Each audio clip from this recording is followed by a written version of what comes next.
Адамзаттың экономикалық тарихының ең маңыздысы сауда болды. Ежелгі дәуірдің сауда жолдары өткен жеріне байланысты белгілі бір аймақ өркендеп, немесе құлдырап жатты.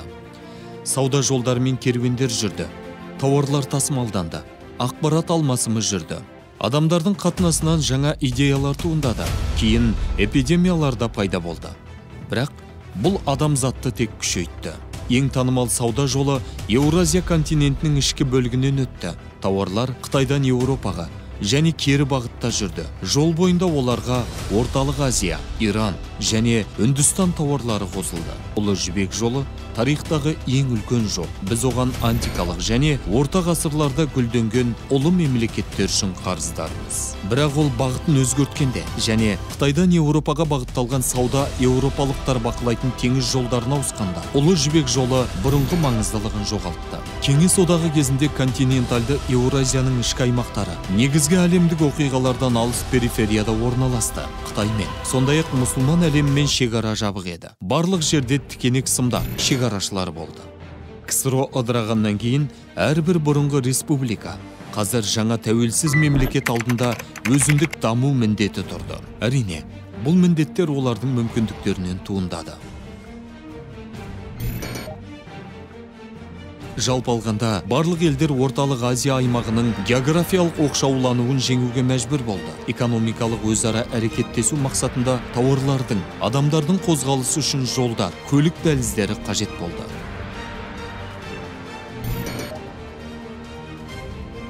Тәуелсіздіктің алғашқы 10 жылдығында әр мемлекет біз сияқты сол кездегі мәселелерді шешумен, соның ішінде көлік жүйесіндегі ақаулар мәселесін шешумен айналысты. Қазақстан мемлекеттік шекараны кесіп өтпей, жеке аймақтарды бір-бірімен байланыстыратын мемлекет ішіндегі қатынас жолдарын салды.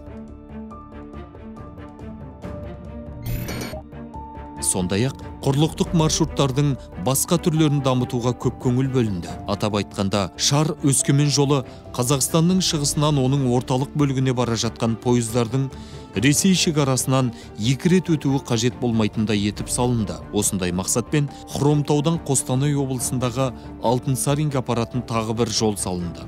Бұл ел экономикасының дамуы мен оның аймақтарының бір-бірімен байланысына тәуелді болатын маңызды жергілікті міндеттер болды. Елде көлік жүйесі дами бастаған кезден мемлекет Қазақстан арқылы өтетін көлік дәліздер туралы ойлана бастады.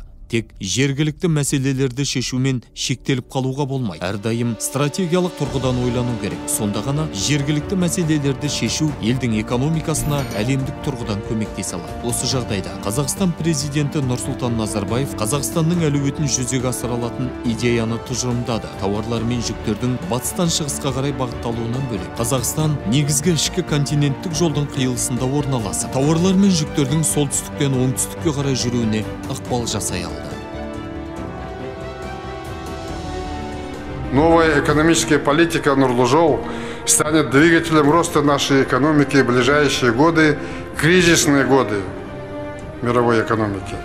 Только за счет строительства дорог будут созданы новые 200 тысяч рабочих мест. Мы обязаны создать такую транспортную сеть, чтобы от Астаны во все стороны расходились автомобильные, железнодорожные, авиационные магистрали, как от сердца идут артерии, как от солнца идут лучи, ускорятся, увеличатся грузопотоки, возрастут объемы транзита через страну. Наши граждане будут ездить современным качественным автомагистралям, смогут безопасно, быстро добираться в любой регион. Самое главное, все это останется на нашей земле, как богатство наших будущих поколений на сотни лет. Әрине, Қазақстанның инфрақұрылым жағдайын жалғыз өзі шешу мүмкіндігі болған жоқ. Өйткені көптеген жағдайларда барлығын іс жүзінде нөлден жасау керек еді. Қазақстанның барлық мақсаттарға жету үшін тек табиғи жер ресурстарын пайдалану жеткіліксіз болды.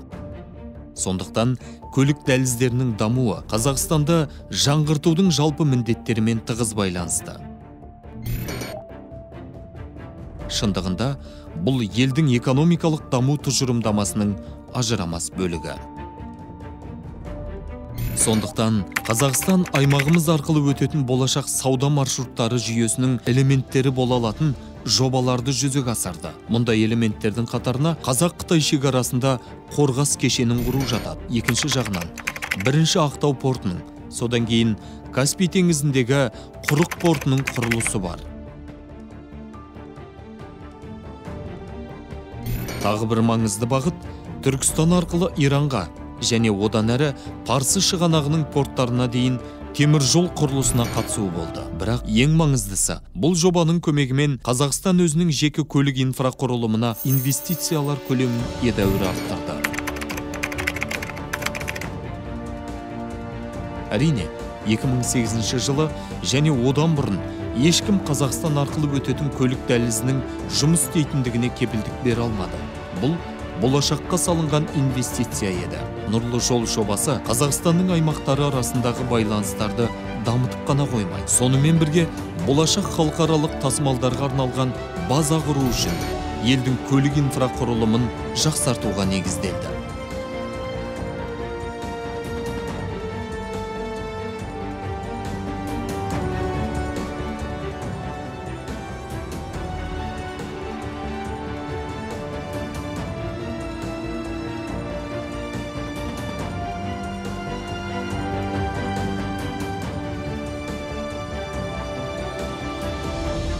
Бүгін біз Нұрлы жол жобасы елдің тұңғыш президенті Нұрсұлтан Әбішұлы Назарбаев іске қосқан сәттен бастап қандай тамаша нәтижелерге қол жеткізгенін көріп отырмыз.